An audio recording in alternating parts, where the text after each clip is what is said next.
आज अब हम लोग पढ़ने वाले हैं पोटेंशियल। हमने लगभग पढ़ लिया है। पोटेंशियल के जो कंसेप्ट छूटे होंगे वो ले लेंगे बाद में अगले लेक्चर में। बट फिलहाल हम लोग क्या कर रहे हैं, हम लोग कैपेसिटर देखेंगे। ठीक है, तो कैपेसिटर की हम लोग बात करेंगे आज, क्योंकि हम लोगों ने फील्ड एंड पोटेंशियल लगभग पढ़ लिया। आज कैपेसिटर पढ़ेंगे क्योंकि आपका टेस्ट भी आने वाला है। ठीक है, तो चलिए बात करते हैं कैपेसिटर क्या होता है। कैपेसिटर क्या होता है, एक चार्ज स्टोरिंग एलिमेंट होता है या चार्ज स्टोरिंग डिवाइस होता है। इलेक्ट्रिकल डिवाइस जो चार्ज को स्टोर करता है उसको हम लोग क्या बोलते हैं, कैपेसिटर बोलते हैं। ठीक है, तो कैपेसिटर से आता है कैपेसिटेंस। ठीक है, तो कैपेसिटेंस क्या होता है, ठीक है, तो कैपेसिटेंस, ठीक है,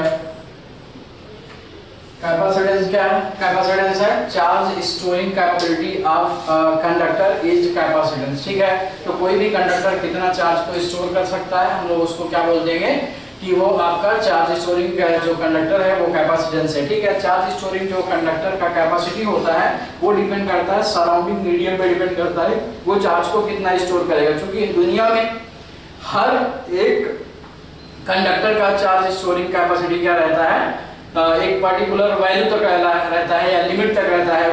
किसी भी कंडक्टिंग बॉडी को कितना भी चार्ज नहीं दे सकते हैं, चार्ज एक पर्टिकुलर लिमिट तक वो लेगा या चार्ज को स्टोर करेगा, देन उसके बाद लीक होना चालू हो जाएगा क्योंकि डाइलेक्ट्रिक ब्रेक हो गया है। तो हम लोग डाइलेक्ट्रिक की बात बाद में करेंगे, बट फिलहाल हम लोग ये जान लें कि हर एक कंडक्टर की एक पर्टिकुलर लिमिट होती है चार्ज स्टोर करने की। चार्ज स्टोर करने की जो कैपेबिलिटी होती है उसी को हम लोग क्या बोलते हैं, कैपेसिटेंस बोलते हैं। तो मान लीजिए आपके पास एक बॉडी है जिसको हमने चार्ज Q दिया है, यहाँ पे पोटेंशियल आएगा और जो Q होगा वो प्रोपोर्शनल टू V होगा। जितना ज्यादा आप चार्ज देते चले जाएंगे, जितना ज्यादा चार्ज आप बॉडी को देते चले जाएंगे उतना ज्यादा उसका पोटेंशियल होते चल जाएगा। ठीक है, तो हम लोग यहाँ पर अगर प्रोपोर्शन को हटाते हैं तो Q बराबर हम लोग सीधी लिखते हैं, तो Q बाई V बराबर C रहेगा और यही आपका क्या होता है, कैपेसिटेंस होता है। और कैपेसिटेंस का जो यूनिट होता है बच्चों वो क्या होता है, फैराड होता है। ये लेकिन बहुत बिगर यूनिट होता है। अगर हम अर्थ की बात करें तो अर्थ का ही कैपेसिटेंस 7.11 माइक्रोफैराड के आसपास होता है। मैं नीचे का एक बार चेक कर देना। ठीक है, इतना मतलब रेडियस कितना 6400 किलोमीटर का एक स्फीयर है, वो कितना चार्ज स्टोर कर सकता है, इतना है। उसका कैपेसिटेंस कितना है, इतना है। तो हमारे पास क्या है, फैराड में होता है 7 फैराड के आसपास रहता है। तो अब इतना बड़ा कंडक्टर का होने का रेडियस है और जो इतने सारे चार्ज स्टोर कर सकता है जिसका कैपेसिटी क्या है, फैराड में इतनी आ रही है। ठीक है, तो हम लोग स्मॉलर यूनिट यूज करते हैं और स्मॉलर यूनिट होती है माइक्रोफैराड। क्या होता है, माइक्रोफैराड। तो हम लोग कैपेसिटेंस का जो यूनिट यूज करते हैं माइक्रोफैराड 10⁻⁻⁶ फैराड हम लोग वहां पर जोड़ देते हैं। ठीक है, चलिए फिर आगे बढ़ते हैं।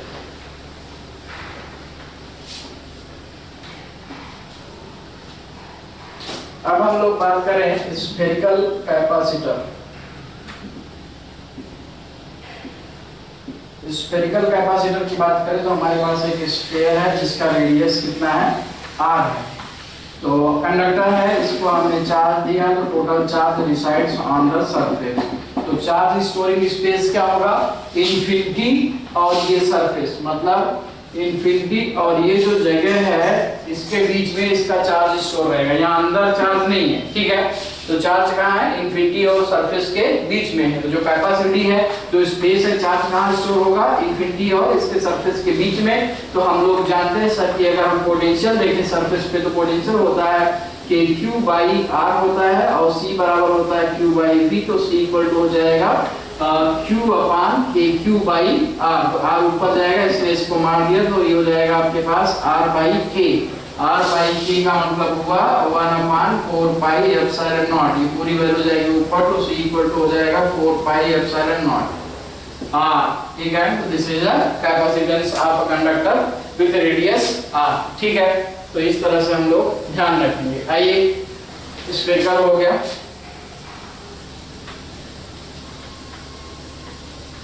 अब अगर हम बात करें तो हमारे पास मान लीजिए स्फेरिकल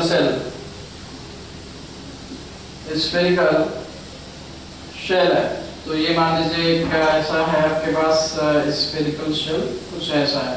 तो ये स्फीयर का रेडियस कितना है, मान लीजिए b मान लीजिए, और ये स्फीयर का रेडियस कितना है, a है। तो हमारे पास जो इसका कैपेसिटी आएगा तो कैपेसिटी आएगा 4 pi epsilon not a b upon b minus a बराबर सी।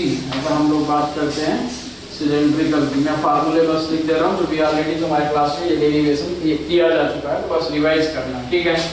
तो अगर मान लीजिए आपके पास ये सिलेंडर है और ये सिलेंड्रिकल शेल है, ठीक, तो ये लेंथ मान लीजिए एल है, रेडियस कितना ए मान लीजिए, और बड़े वाले का रेडियस बी है, तो सी बराबर होता था 2 pi epsilon not l upon log of b by a. तो यहाँ पे आएगा C by l equal to 2 pi epsilon not upon log of b by a. तो आपके पास ये जो है कैपेसिटेंस है, जो फॉर्मूला हम लोग लिखते हैं वो होता है कैपेसिटेंस पर यूनिट लेंथ। तो सी डैश बराबर सी बाई एल, इसको बोलते हैं capacitance per unit length. Per unit length होता है 2 pi epsilon not upon log of b by a. ये हम लोग ध्यान रखेंगे, ठीक है। चलिए हम लोग आगे बढ़ेंगे, आइए।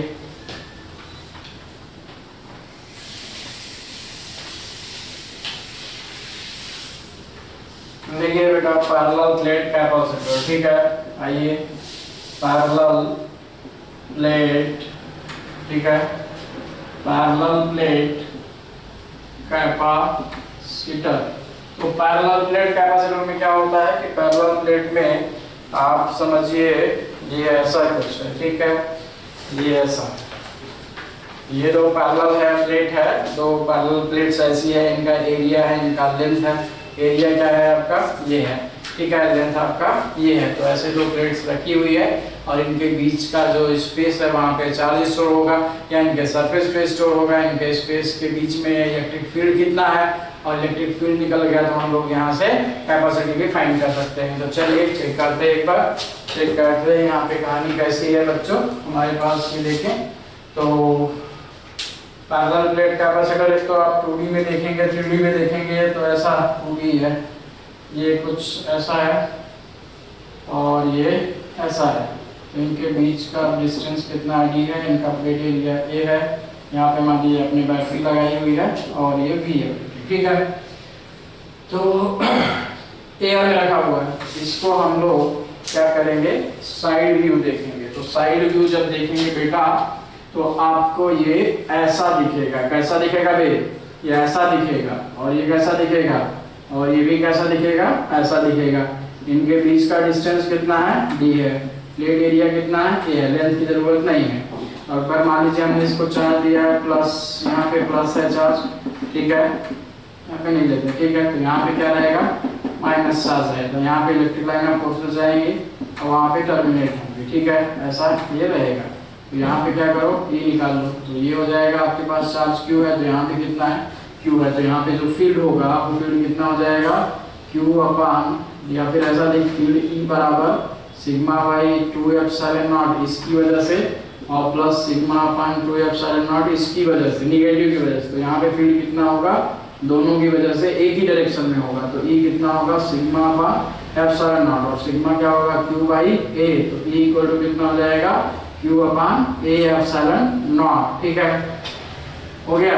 और v इक्वल टू कितना होता है, e इंटू टी, ऑलरेडी पढ़ चुके हैं। तो v बराबर कितना हो जाएगा, Q T upon A epsilon not. तो हमको क्या मिल गया बेटा, पोटेंशियल मिल गया। तो पोटेंशियल अगर हमको मिल गया है तो हम लोग क्या करेंगे, यहाँ पे हम लोग कैपेसिटर निकाल देंगे। तो c बराबर कितना होता है, q बाई v। तो c इक्वल टू होता है q अपान, ये हो जाएगा Q D upon A epsilon not. Q ने क्यू को मारा तो c इक्वल टू हो जाएगा epsilon not a by D. तो ये क्या मिल गया आपको, capacitance of the parallel plate capacitor, ठीक है। चलिए अगर मान लीजिए हम लोग यहीं पर देख लेते हैं, अगर मान लीजिए हमने यहाँ पे डाइलेक्ट्रिक भर दिया है, डाइलेक्ट्रिक स्लैब भर दिया है, ठीक है, जिसका डाइलेक्ट्रिक कांस्टेंट कितना है, मान लीजिए के है, and that is epsilon naught epsilon R. तो सी डैश बराबर कितना हो जाएगा, एप्सिलॉन आर सी, या सी डैश बराबर कितना हो जाएगा, के सी, या सी डैश बराबर लिखेगा epsilon R epsilon not A upon D. तो ये आपके पास हो गया कैपेसिटेंस, ठीक। चलिए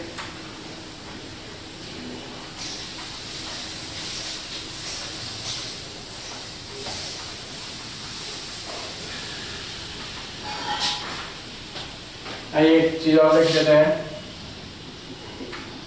force between plates of parallel plate capacitor. ठीक है, तो आपके पास क्या है बेटा, ये मान लीजिए आपके पास ये प्लेट्स है, ठीक है, ये आपके पास ऐसा प्लेट्स है, ठीक है, ये दो प्लेट है आपके पास, यहाँ पर चार्ज क्यू है, यहाँ पर भी चार्ज क्यू है, यहाँ पे प्लस है मान लीजिए, और यहाँ पे क्या है माइनस है। ये एक दूसरे को क्या कर रहे होंगे, अट्रैक्ट कर रहे होंगे। तो कितना फोर्स से ये अट्रैक्ट कर रहे हैं, ये मान लीजिए डी है इसका डिस्टेंस, और यहाँ पर एयर है, तो आपके पास परमिटिविटी कितना है, एप्सिलॉन। आइए समझते हैं क्या है बच्चों। ये दो प्लेट रखी हुई है, पैरेलल प्लेट कैपेसिटर की दो प्लेट्स रखी हुई है, उसमें हमने चार्ज दिया है, तो एक सरफेस पे जितना प्लस रहेगा तो उसके सामने वाले सरफेस पे कितना रहेगा उतना ही चार्ज माइनस में रहेगा। तो उतना ही चार्ज अगर माइनस में रहेगा तो एक दूसरे को ये अट्रैक्ट करेंगे, तो अट्रैक्ट करेंगे तो कितना फोर्स लगाएंगे ये हमको बताना है। ठीक है, तो आइए हम लोग बात करते हैं। तो बच्चों यहाँ पे मान लीजिए चार्ज क्यू है, तो अब क्या होगा कि कोई एक, जैसे मैं चार्ज हूँ, एक बॉडी मेरे सामने है, तो मेरा इलेक्ट्रिक फील्ड की वजह से उस पर फोर्स लगेगा, या उसके इलेक्ट्रिक फील्ड की वजह से मुझ पे फोर्स लगेगा। मतलब ये कह सकते हैं अगर ये प्लेट 1 है और ये प्लेट 2 है, तो प्लेट 1 पे फोर्स किसकी वजह से लगेगा, इसके इलेक्ट्रिक फील्ड की वजह से लगेगा। प्लेट 1 पे फोर्स लगेगा, प्लेट 2 के इलेक्ट्रिक फील्ड की वजह से लगेगा। प्लेट 2 पर जो फोर्स लगेगा प्लेट 1 के इलेक्ट्रिक फील्ड की वजह से लगेगा। ऐसा नहीं है कि मतलब ये अपने मतलब कोई भी चार्ज बॉडी अपने ही चार्ज की वजह से खुद पे फोर्स नहीं लगाएगी, या कोई बॉडी जो चार्ज है वो अपने इलेक्ट्रिक फील्ड की वजह से खुद पे फोर्स कभी नहीं लगाएगी, नहीं तो पूरा फिजिक्स ही फेल कर जाएगा। समझ गया बात को। तो कहानी क्या है कि सर इस प्लेट का फील्ड यहाँ निकाल लो, और इस प्लेट की फील्ड की वजह से यहाँ पे फोर्स लगा होगा, और वही फोर्स ये एक दूसरे पे लगा रहे होंगे। मतलब जितना फोर्स प्लेट 1 2 पे लगाएगा उतना ही फोर्स प्लेट 2 1 पे लगाएगा। तो हम लोग यहाँ पर देखेंगे कि सर इसकी वजह से यहाँ पे फील्ड कितना होगा, यहाँ पे फील्ड होगा सिग्मा बाई 2 एप्सिलॉन नॉट। बोला गया कोई भी कंडक्टिंग बॉडी है किसी भी शेप का रहेगा, उसके बाहर पे अगर थिक बॉडी है, दोनों सरफेस पे चार्ज की वजह से हमारे पास कितना होगा सिग्मा बाई एप्सिलॉन नॉट। क्योंकि यहाँ पर दोनों बॉडी पे चार्ज नहीं है, एक बॉडी पे चार्ज की वजह से ले रहे हैं, तो यहाँ पे क्या ले रहा हूँ सिग्मा बाई 2 एप्सिलॉन नॉट ले रहा हूँ। ठीक है, तो किसका फील्ड है, ये मान लीजिए प्लेट 1 है और ये मान लीजिए प्लेट 2 है। तो प्लेट 1 का फील्ड प्लेट 2 पर कितना है सिग्मा बाई 2 एप्सिलॉन नॉट। कितना है बच्चे, सिग्मा बाई 2 एप्सिलॉन नॉट। और यही फील्ड क्या करेगा, इस पर फोर्स लगाएगा। तो इस प्लेट का चार्ज कितना है, Q है, तो प्लेट 2 पर जो फोर्स लगेगा वो कितना लगेगा, Q into E। तो फोर्स बराबर हो जाएगा Q into sigma upon 2 epsilon not. तो दिस इज फोर्स। और आपके पास जो ये है, अब हम बात करेंगे सिग्मा क्या है, तो सिग्मा इक्वल टू है Q बाई A है। तो इसको ऐसा भी लिख सकते हैं कि F बराबर Q into Q by 2A epsilon not. तो F बराबर हो जाएगा Q square upon 2A epsilon not. I hope आपको एकदम क्लियर है कि अगर दो पैरेलल प्लेट रखे हुए हैं तो उनके बीच में फोर्स कैसे लगेगा। तो वही कहानी है जैसे हम लोग मैग्नेटिक इफेक्ट ऑफ करंट में लिखते थे कि क्या होता था, म्यू नॉट अपॉन 4 पाई 2 I1 I2 upon D force निकाला था ना। तो क्या निकालते थे कि एक वायर की वजह से दूसरे पे फील्ड लेते थे, ठीक है, और फिर हम BIL से फोर्स निकाल लेते थे। फोर्स पर यूनिट लेंथ यही आता ना, क्या करते थे, एक वायर है जिसमें करंट फ्लो हो रही है और दूसरा वायर उसके पास में रखा हुआ है, तो ये वाला वायर इस पर फोर्स कितना लगाएगा, तो इस वायर की वजह से यहाँ पे फील्ड निकाल देते थे और फिर उसमें BIL कर देते थे। सिमिलरली अगर दो पैरेलल प्लेट रखे हुए हैं, इसमें चार्ज Q है, इसमें भी चार्ज Q है, तो इसके चार्ज की वजह से यहाँ पे फील्ड निकालो और Q into E कर दो तो फोर्स आ जाएगा। या इस वाले दूसरी प्लेट की वजह से यहाँ पे फील्ड निकालो और इसका चार्ज उस फील्ड में मल्टीप्लाई कर दे तो तुमको क्या मिल जाएगा, फोर्स मिल जाएगा। तो फोर्स हमको मिल गया। इस पे क्वेश्चन कैसे आता है मैं दिखा देता हूँ आपको, क्वेश्चन कैसे आएगा। ये मैकेनिक्स को कैसे ये इंक्लूड करता है इस तरह के क्वेश्चन में। क्वेश्चन कैसे आएगा बच्चे, क्वेश्चन ये है सिंपल। मान लीजिए यहाँ पे आपके पास एक स्प्रिंग है, ठीक है, और ये आपका ये कैपेसिटर है, ठीक, और यहाँ पर चार्ज दे दिया है, कैपेसिटर को Q दे दिया है, तो plus plus plus minus minus minus तो इसके बीच में है, और ये इसका जो स्प्रिंग कांस्टेंट है K। तो ये बोल रहे हैं कि अगर हम कैपेसिटर को Q वैल्यू तक चार्ज कर देते हैं तो ये बताओ कि इसमें एक्सपांशन कितना होगा। अगर हम कैपेसिटर को Q वैल्यू तक चार्ज कर देते हैं तो स्प्रिंग में एक्सपांशन कितना होगा। तो बहुत सिंपल सी बात है, जितना फोर्स लगाएगा स्प्रिंग, जितना फोर्स ये प्लेट लगा के एक दूसरे को खींचेगी उतना ही स्प्रिंग का फोर्स होगा। तो स्प्रिंग का फोर्स कितना होगा, Kx होगा। स्प्रिंग का फोर्स कितना हो गया, Kx हो गया, तो स्प्रिंग का फोर्स हो गया। और ये पैरेलल प्लेट के बीच में फोर्स कितना लग रहा होगा, अगर होगा Q square upon 2A epsilon not. तो हम लोग इक्वेट कर देंगे तो kx बराबर हो जाएगा q square upon 2a epsilon not. तो ये आपके पास k क्या है, स्प्रिंग कांस्टेंट है। हम यहाँ पे देखेंगे कि सर x बराबर हो गया q square upon 2ak epsilon naught and this is our answer.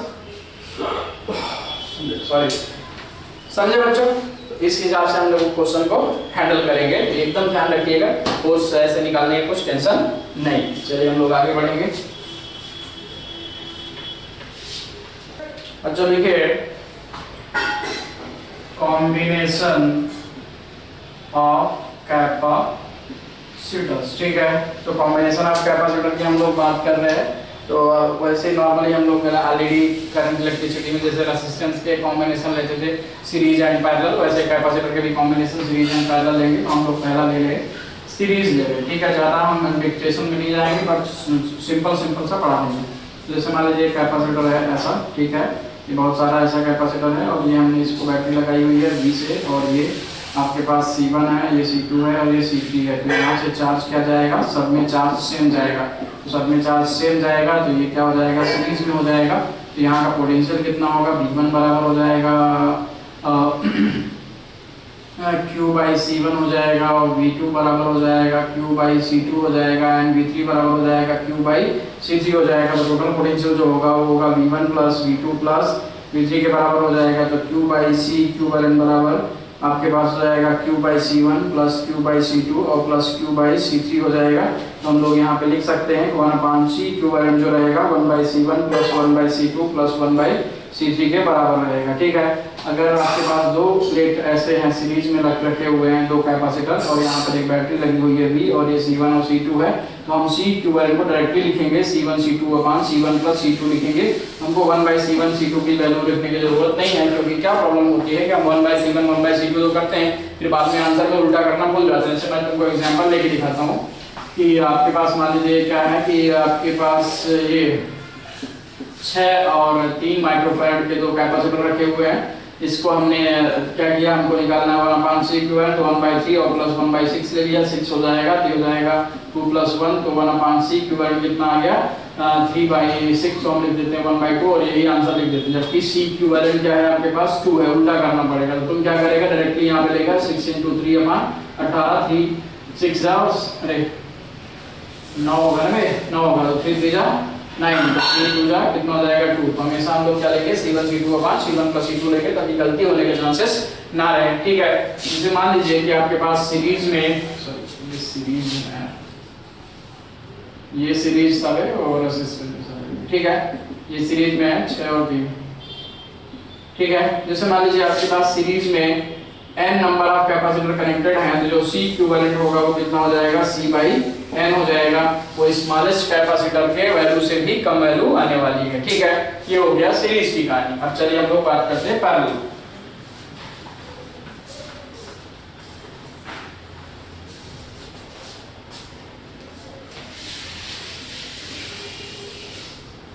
Parallel combination, ठीक है। तो पैरेलल कॉम्बिनेशन की हम लोग बात करें तो पैरेलल कॉम्बिनेशन में क्या है, ये कहानी है। मान लीजिए हम 2 ही ले लेते हैं, ठीक है, या 3 भी ले सकते हैं, कोई नहीं, 3 4 n भी ले सकते हैं। तो यहाँ पे बैटरी आपने लगा दिया हुआ है, ये V है, ये C1 है, C2 है, C3 है। मान लो A पॉइंट है और A B पॉइंट है, तो A और B के बीच का पोटेंशियल कितना है, B है, और सारे कैपेसिटर A और B के बीच ही जुड़े हुए हैं। इसका मतलब ये हुआ कि सबका पोटेंशियल क्या है, सेम है। तो पैरेलल में पोटेंशियल सारे ब्रांचेस के बीच में क्या रहेगा, सेम रहेगा। तो पैरेलल में अगर सेम रहेगा पोटेंशियल, तो यहाँ से चार्ज अगर Q गया है तो उनकी वैल्यू के हिसाब से Q बराबर कितना होता है, CV होता है। तो जो जिस अगर पोटेंशियल को हम कांस्टेंट मान लें तो चार्ज तभी ज्यादा होगा अगर कैपेसिटेंस ज्यादा है। तो जिस कैपेसिटर का वैल्यू ज्यादा रहेगा, जिस कैपेसिटर का कैपेसिटेंस ज्यादा रहेगा, उसमें चार्ज भी ज्यादा जाएगा। तो अलग अलग वैल्यू है, तो इसमें चार्ज Q1 और चार्ज Q2 है, चार्ज Q3 जाएगा, और तीनों चार्ज यहाँ वापस आके क्या हो जाएगा, ऐड हो जाएगा, एंड दैट इज Q बराबर Q1 plus Q2 plus Q3 को वहां के नाम, ठीक। तो हमारे पास क्या हो जाएगा बच्चे, तो Q जो होगा वो कितना होगा, C इक्विवेलेंट V बराबर C1V प्लस C2V और प्लस C3V। क्यों, क्योंकि यहाँ पर जो पोटेंशियल ये होगा Q1 कितना हो जाएगा, C1V हो जाएगा। Q2 कितना हो जाएगा C2B, और Q3 कितना हो जाएगा C3B। तो यहाँ पे C इक्विवेलेंट V बराबर कितना लिख दिए, तो V सब कैंसिल हो जाएगा, तो C इक्विवेलेंट कितना हो जाएगा C1 plus C2 plus C3 हो जाएगा। अगर फॉर n कैपेसिटर है तो C इक्विवेलेंट कितना हो जाएगा Nc हो जाएगा। तो मैक्सिमम वैल्यू अब कैपेसिटर की वैल्यू से भी मैक्सिमम रहेगा ये, ठीक है। तो हम लोग पैरेलल कैपेसिटर ऐसा देख लिए हैं, ठीक। चलिए अब थोड़े क्वेश्चन दिखाएंगे आपको तो और क्लियर हो जाएगा। क्वेश्चन की बात करें तो हम लोग अगर क्वेश्चन देखें बच्चों, तो मान लो ये तुम्हारे पास एक कैपेसिटर है 6 माइक्रोफैराड का कैपेसिटर है, दो ले लो, ठीक है, 2 माइक्रोफैराड, ठीक। और यहाँ पर क्या है आपके पास, ये 6 माइक्रोफैराड कैपेसिटर है, और यहाँ पर भी कितना है 3 माइक्रोफैराड कैपेसिटर है। और यहाँ पे हमने क्या किया है 100 वोल्ट की बैटरी लगाई। क्या किया है 100 वोल्ट का बैटरी लगाई। अब ये बोल रहा है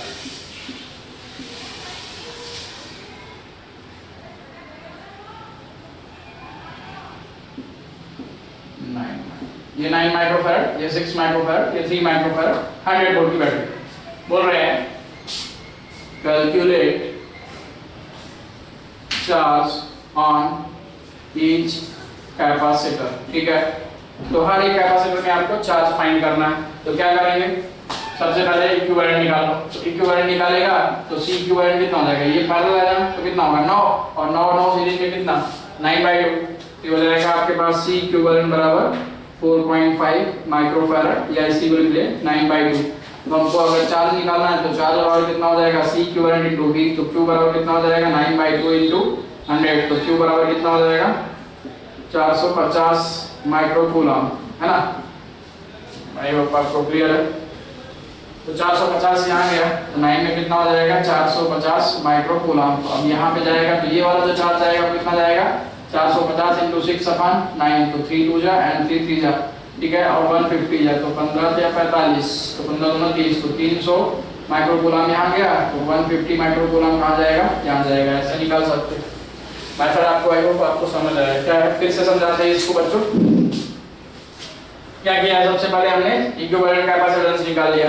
इक्विवेलेंट कैपेसिटेंस निकाला, ठीक है, तो इक्विवेलेंट कैपेसिटेंस का मल्टीप्लाई टोटल पोटेंशियल पे कर देंगे तो टोटल चार्ज फ्लो हो जाएगा। टोटल चार्ज यहाँ से जा रहा है तो ये इसमें कितना जाएगा, जितना चार्ज टोटल है वही फ्लो होगा। फिर उसके बाद क्या होगा, यहाँ पैरेलल है तो पैरेलल में क्या होगा, चार्ज डिवाइड होगा। तो चार्ज कैसे डिवाइड होता है बच्चों, आपके पास चार्ज डिवाइड होगा, मैं ऐसा बोल सकता हूँ कि Q1 बराबर हो जाएगा C1Q अपान C1 प्लस C2, और जो आपके पास Q2 होगा वो होगा C2Q अपान C1 प्लस C2, ऐसा लिख सकते हैं, ठीक है। तो ये फॉर्मूला ध्यान में रखिएगा, ठीक। चलिए अब, या फिर मैं तुमको ड्राइव करके दे देता हूँ, ज्यादा बेहतर रहेगा। चलो मिटाते हैं इसको। यहाँ पे लिखते हैं एक लाइन में चार्ज डिवीजन रूल।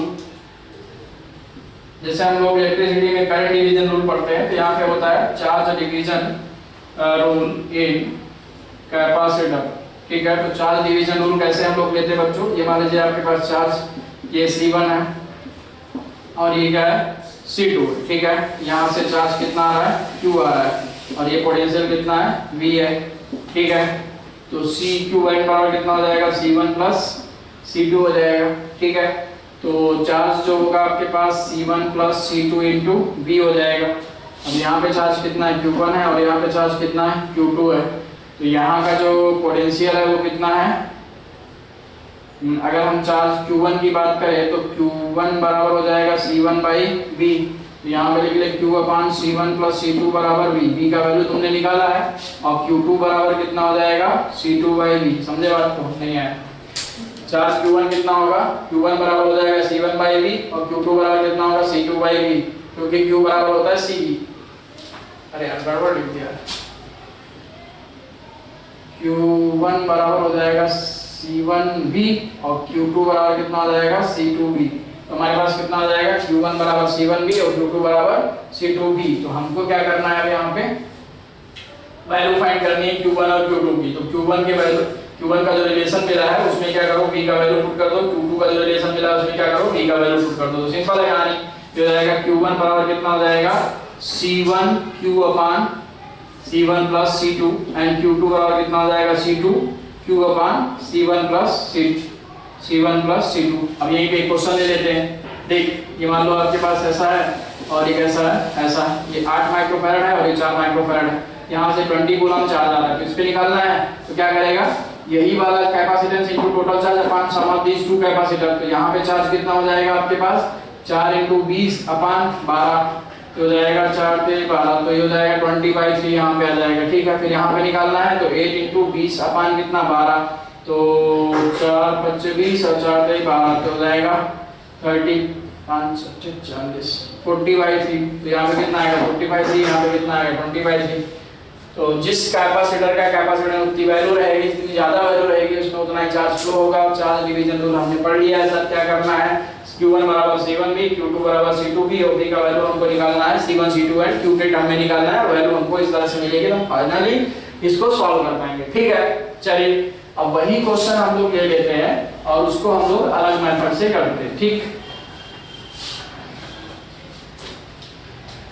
ये क्वेश्चन ये था आपके पास कि सर ये था 9 माइक्रोफैरड का था ये कैपेसिटर, ठीक है, और उसके बाद यहाँ पर ये कौन सा कैपेसिटर है 6 माइक्रोफैरड का था और यहाँ पर क्या था आपके पास 3 माइक्रोफैरड का कैपेसिटर था। अब हम लोग जब यहाँ पे आते हैं देखते हैं कि सर यहाँ पे बैटरी कितना लगा हुआ है, बैटरी 100 वोल्ट का लगा हुआ है। ठीक, तो बैटरी 100 वोल्ट की लगी हुई है, तो हमने अभी जो मेथड यूज किया क्या किया, हमने टोटल चार्ज निकाले हैं और चार्ज को चार्ज डिस्ट्रीब्यूशन रूल के हिसाब से डिस्ट्रीब्यूट कर दिया है। जो सीरीज में उसे डिस्ट्रीब्यूट करने की जरूरत नहीं है, जितना चार्ज आपके पास टोटल था वही चार्ज 9 माइक्रोफैरड वाले में फ्लो होना था। ठीक है, तो अब हम लोग आगे बढ़ते हैं बच्चों कि यहाँ पे हम लोग दूसरा मेथड यूज कर रहे हैं जिसको हम लोग क्या बोलते हैं नोडल एनालिसिस मेथड। ठीक है, तो नोडल एनालिसिस मेथड, तो नोडल एनालिसिस मेथड में हम लोग क्या करते हैं नोड फाइंड करते हैं। नोड कितने हैं आपके पास, एक नोड हो गया, ये दूसरा नोड हो गया, ये तीसरा नोड हो गया, 3 ही नोड यहाँ पर है, मतलब ये सॉर्टेड है ना तो वही नोड है। ठीक,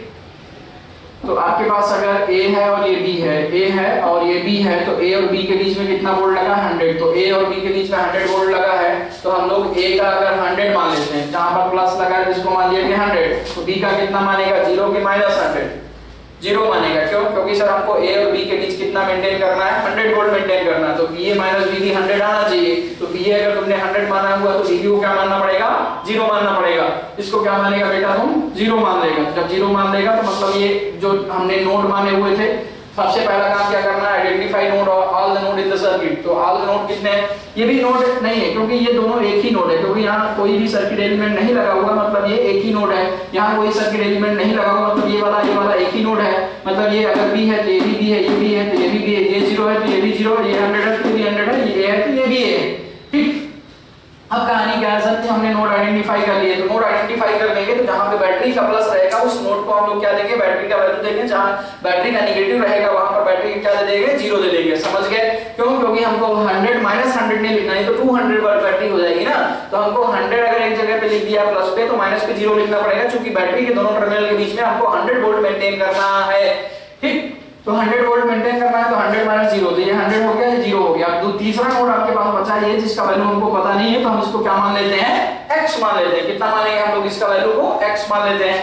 तो अब क्या करो कि जैसे हम लोग KCL यूज करते हैं तो total charge flow eight a node बराबर 0 या total current flow eight a node बराबर 0 या सम ऑफ इनकमिंग करंट बराबर सम ऑफ आउटगोइंग करंट, या किसी नोड पर आने वाली सारी करंट का सम जो होगा जाने वाली सारी करंट के सम के बराबर होगा, या जाने वाला कोई नहीं है आने वाला है तो भी 0 हो जाएगा सम, या फिर जाने वाला है तो भी सम 0 हो जाएगा। ठीक है, तो हम लोग इसको ऐसे करेंगे। तो आइए कहानी क्या है कि सर हमारे पास ये नोड है, तो इस नोड पर चार्ज, इस नोड को पूरे सर्किट में हम लोग हायर मानते हैं, तो यहाँ से चार्ज इधर फ्लो होगा, यहाँ से इधर पे, यहाँ पे इधर, तो टोटल चार्ज का जो सम होगा वो 0 हो जाएगा, तो हम x वैल्यू निकाल पाएंगे। तो यहाँ पे कितना चार्ज फ्लो हो रहा है CV, तो 9 × x - 100, और यहाँ पे चार्ज कितना फ्लो हो रहा है x - 0 × 6, यहाँ पे चार्ज कितना फ्लो हो रहा है a × x - 0, सारे चार्जेस का सम कर दे तो जाएगा 9 × x - 100 और plus 6 × x - 0 and plus 3 × x - 0 and बराबर 0। तो यहाँ पे x निकाल दो, ठीक है Q1 है, Q है, Q1 है एंड Q2 है, समान सकते तो सर ये हो जाएगा 9x - 900 और प्लस 6x और प्लस 3x बराबर 0, तो 3 9 9 18, x बराबर 900, x बराबर 900/18, तो 9 × 900 जा तो x बराबर कितना हो गया 50। तो यहाँ पे कितना आ गया बेटा 50 वोल्ट आ गया। 50 वोल्ट आ गया तो यहाँ का चार्ज निकाल लो। यहाँ का चार्ज हो जाएगा 9 इंटू 100 माइनस 50 ऐसा लिख लेगा। ठीक है, बोले 100 माइनस 50 अब क्यों लिख रहे हो, 50 माइनस 100 लिखो, क्योंकि हमने माने थे कि x मैक्सिमम वोल्टेज पे है, जबकि वो है नहीं 50 आया मतलब 100 से कम है, तो 100 माइनस ये करेगा तो कितना हो जाएगा, तो जाएगा 450 माइक्रोफैराड, जो कि है होगा तुम्हारे पास। यहाँ पे निकालेगा तो कितना हो जाएगा 6 इंटू 5 50, तो कितना हो जाएगा 300 माइक्रोफैराड यहाँ पे आया। और जो बचा हुआ इधर जाएगा तो कितना 3 इंटू 50 तो कितना हो जाएगा 150 माइक्रोफैराड, माइक्रोकूलम है। ठीक है, माइक्रोकूलम चार्ज। आई होप आपको थोड़ा थोड़ा क्लियर हुआ है, सिंपल है कहानी। क्या करना है शिक्षण में समझा दे रहा हूँ, फिर हम लोग आगे बढ़ेंगे। क्या करना है बच्चे, सबसे पहले नोड आइडेंटिफाई करना है। तो नोड कहाँ कहाँ पर है, ये नोड है, ये नोड है, ये नोड है, ये नोड है, ये नोड है। दो नोड के बीच में अगर कोई सर्किट एलिमेंट नहीं है तो वो दोनों एक ही नोड है। अब हमने क्या करना है, नोड का मतलब होता है a point where more than one circuit elements are connected। तो ऐसी जगह जहाँ पर एक से ज़्यादा सर्किट एलिमेंट कनेक्टेड होते हैं इसको हम लोग क्या बोलते हैं, नोड बोलते हैं। जंक्शन क्या होता है, जहाँ पर दो से ज़्यादा सर्किट एलिमेंट कनेक्टेड होते हैं उसको जंक्शन बोलते हैं। हालांकि इनको जंक्शन की यहाँ पे जरूरत नहीं है, नोड की हम लोग बात कर रहे थे। ये नोड है, ये नोड है, तो ये दोनों एक ही है क्योंकि यहाँ पर कोई सर्किट एलिमेंट नहीं है। तो अगर यहाँ पर 100 है तो ये भी 100 होगा, और यहाँ पर क्या है, ये दोनों नोड एक ही है तो यहाँ 0 माने तो यहाँ भी 0 रहेगा। ठीक है, अब ये कहानी बन गई। अब एक नोड बीच में बचा है जिसका वैल्यू हमको नहीं पता है, तो हमने क्या मान लिया, इसका वैल्यू x मान लिया है। ठीक है, तो अगर हमने इसका वैल्यू x माना हुआ है तो क्या होगा बच्चों, यहाँ पर अब हमारे पास कहानी ऐसी बनेगी कि यहाँ पर अगर x है तो हमारे पास क्या हो जाएगा कि हम लोग यहाँ पे KCL लगा देंगे। ठीक है, किरचॉफ्स करंट लॉ लगा दिए या किरचॉफ्स चार्ज लॉ लगा दीजिए। तो किसी भी सर्किट में Q बाई T क्या होता है, करंट होता है, और Q क्या होता है, चार्ज होता है। तो T हटा दीजिए तो Q हो जाएगा, तो sum of all the current at a node बराबर 0, तो sum of all the charges at a node बराबर 0। तो sum of all the charges मतलब यहाँ पर अगर हम इस नोड को हायर में मानेंगे तो ये चार्ज जाएगा और यहाँ से जाएगा, तो ये वाला और ये वाला ये तीनों चार्जेस का सम कितना हो जाएगा, 0 हो जाएगा। तो यहाँ पे चार्ज कितना है, इतना है, यहाँ पे चार्ज कितना है, इतना है, और यहाँ पे चार्ज कितना है, इतना है। सबको जोड़ के 0 किया तो x कितना मिल गया 50। तो 50 मिल गया, जहाँ पे x था वहाँ पे वैल्यू रख दीजिए। बट 50 का जो x का वैल्यू आया है वो बैटरी के वैल्यू से ज़्यादा नहीं होगा, तो जहाँ पर x माइनस बैटरी का वैल्यू दिया है वहाँ पर फिर उल्टा कर देगा, बैटरी माइनस x का वैल्यू कर देगा। तो इस हिसाब से हम इसको क्वेश्चन को सॉल्व कर पाएंगे। ठीक है, तो नोडल एनालिसिस मेथड जो है कैपेसिटर सॉल्व करने के लिए बेस्ट मेथड है, और हम इसको जल्दी से टाइम सेविंग मेथड बोल सकते हैं कि हम बहुत आसानी से कर सकते हैं। क्योंकि वहाँ पर जब हम लोग प्रीवियस मेथड में जाते हैं तो प्रीवियस मेथड में क्या होता है बच्चे कि हमको फिर टोटल पहले इक्विवेलेंट निकालो, फिर टोटल चार्ज निकालो, फिर चार्ज डिस्ट्रीब्यूशन भी लगाओ। तो इक्विवेलेंट निकालने में गलती हो सकती है, इधर पे डिस्ट्रीब्यूशन में भी पता चला फार्मूला नहीं पता है तो फिर प्रॉब्लम हो जाएगी। तो फिर बेहतर ये रहेगा कि आप नोडल एनालिसिस को प्रेफर कीजिए और ये सर्किट को अच्छे से सॉल्व करके दे देगा और आंसर की गलत होने के चांस कम रहेंगे। ठीक है, अब बच्चों आज हम नहीं पढ़ाते हैं, रोजे का प्रॉब्लम है, सुबह इतना लेक्चर ले नहीं सकते। अब कल हम लोग इसके आगे पढ़ेंगे और कल खत्म करेंगे। ठीक है, थैंक यू।